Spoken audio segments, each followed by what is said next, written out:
ఇలాంటి సిట్యుయేషన్ వస్తుందనేసి అయితే అస్సలు అనుకోలేదు. మా ఫ్యామిలీ మెంబర్స్ కూడా ఎవ్వరు ఊహించని కూడా ఊహించుకోలేదు. సడెన్‌గా జరిగిందనమాట. సో, మా నాన్న ఎక్స్‌పైర్ అయ్యారు. దినాల రోజు మా అల్లుడు కొన్ని క్లిప్స్ అయితే తీసిర్రనమాట.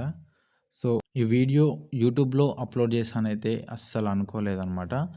ఎందుకు అప్‌లోడ్ చేస్తున్నానంటే, ఎప్పటికైనా గుర్తుగా యూట్యూబ్‌లో ఉంటదనేసి అప్‌లోడ్ అయితే చేస్తున్నాను. అసలు ఏం జరిగింది అనేసి మీకు తెలియకపోవచ్చు. కొంచెం హెల్త్ ప్రాబ్లమ్స్ ఉండే. అయినా హాస్పిటల్‌లో గూడా చూయించినామనమాట. చూయించినా గానీ ఒక 3 మంత్స్, 4 మంత్స్ అట్లా హాస్పిటల్‌లో చూయించిన తర్వాత మంచిగానే ఉండే. మంచిగానే ఉంటాడు అనుకునే క్రమంలోనే ఇట్లా జరిగిపోయింది. సడెన్‌గా జరిగిపోయింది. ఇట్లా జరుగుతదనేసి మేము అస్సలు ఊహించను గూడా ఊహించుకోలే. మేము అట్లా మనిషి గూడా లేడు. చాలా యాక్టివ్‌గా ఉండే.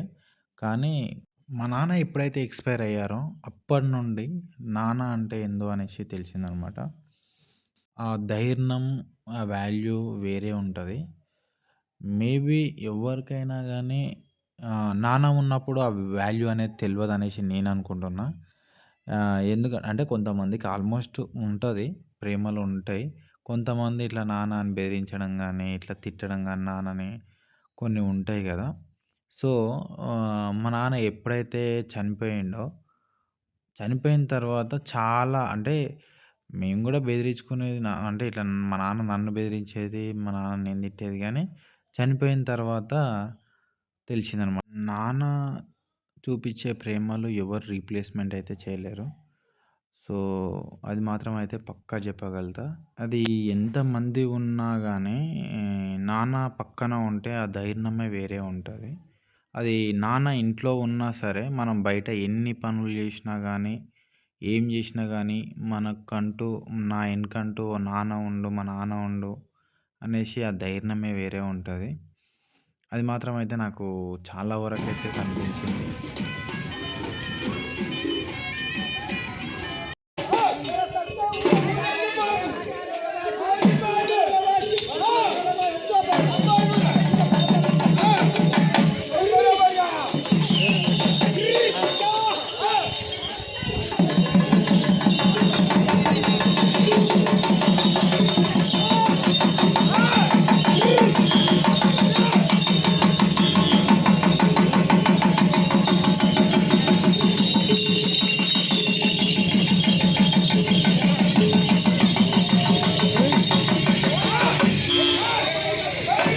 దీని తర్వాతయితే మనమైతే తిరిగి తెచ్చుకోలేము.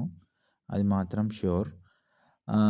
మనం ఉన్నప్పుడే మంచిగా చూసుకున్నామనుకో, మనకు కొన్ని స్వీట్ మెమోరీస్ అనేవి మనకుంటాయి. అదే మనం చనిపోయిన తర్వాత ఎన్ని ఆలోచించినా, ఎన్ని ఊహించుకున్నా గానీ, ఎన్ని చేద్దామనుకున్నా గానీ, అక్కడ ఏం చేయలేం మనం. అది మాత్రం పక్కా. మనం చేసే పనైనా ముందుకు సాగాలి అనుకుంటే, మన పేరెంట్స్‌ని అడిగి అది కరెక్టా? రాంగా? అనేసి ఒక డెసిషన్ తీసుకోవాలంటే మన పేరెంట్సే ముందు. సో, మనం కొంచెం మన పేరెంట్స్‌కి రెస్పెక్ట్ ఇస్తే మనకు గూడా రెస్పెక్ట్ వస్తదనేసి అయితే నేను అనుకుంటా. పేరెంట్స్ రెస్పెక్ట్ ఇయ్యకుంటే మనం గూడా రెస్పెక్ట్ అనేది ఉండదు.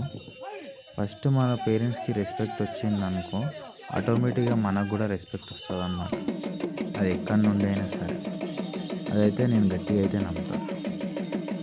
మా నాన్న చనిపోయిన తర్వాత ఒక వారం రోజులైతే అసలు ఏం జరుగుతుందో, ఏం కథనో అస్సలు అర్థం కాలేదు. చూస్తుండగానే జరిగే కార్యక్రమాలు మొత్తం జరిగిపోతూనే ఉన్నాయి. మూడొద్దులేసుడు జరిగిపోతూనే ఉంది. దినాలు అయిపోతూనే ఉన్నాయి. అటు ఇటు దేవుళ్ళ దగ్గరికి ఇట్లా నిద్ర చేయడము, అక్కడ అమ్మమ్మ వాళ్ళ ఇంటికెళ్ళి రావడము. అసలు చూస్తుండగానే 1 మంత్ అయిపోతూనే ఉందన్నమాట.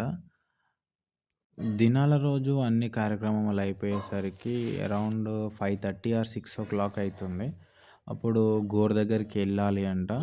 ఇంక అందరం కలిసి మా అక్కలు, మా బావలు అందరం కలిసి అయితే గోరు దగ్గరికైతే వెళ్ళినాము. ఆ గోరి అయితే మా అక్కలే కట్టించిర్రు. అక్కడ గోరు దగ్గర ఒక చిన్న ఆల్బమ్ అయితే కట్టించినాము. అక్కడ పెట్టేసి ఆ పూల దండేసి, దీపం ముట్టించి, ఆ పూలు మొత్తం ఇట్లా డెకరేట్ లాగా చేసి క్యాండిల్స్ వెలిగించినాం అనమాట. మా అక్క పిల్లలు, మా కోడన్లు, మా అల్లుళ్ళు అందరం కలిసి వెళ్ళినామన్నమాట. అక్కడ పోయేసరికి 7 అయింది. ఆల్మోస్ట్. ఇంగా మా నాన్నకు ఏవైతే తింటాడో ఎక్కువ ఇష్టం ఉంటదో మా నాన్నకు, ఇంగ అవైతే తీసుకొని అక్కడ పెట్టేసి మంచిగా మొక్కినాము. మొక్కిన తర్వాత ఇంగ కొన్ని క్లిప్స్ అయితే తీసుకున్నాము.